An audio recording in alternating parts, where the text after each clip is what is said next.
out at my Old Town Sandpiper. This is my oldest kayak. It's kind of a hand-me-down from my dad. He got to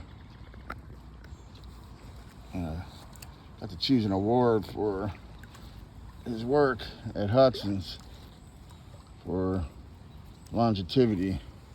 He ended up being there like over 40 years, 42 years. And he chose this in the late 90s.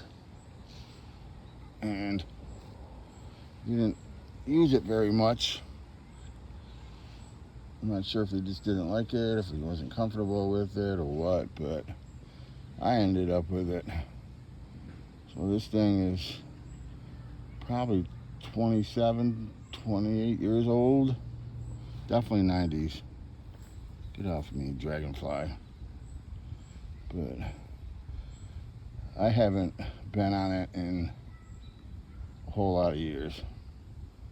And, well, about 4.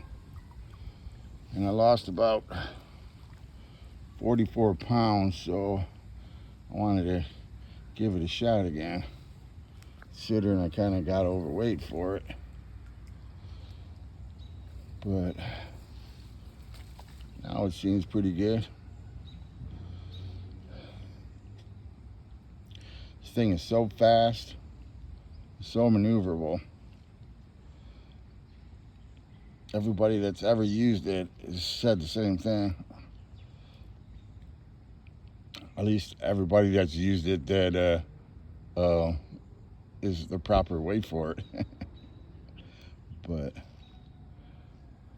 I love this thing. Peace out.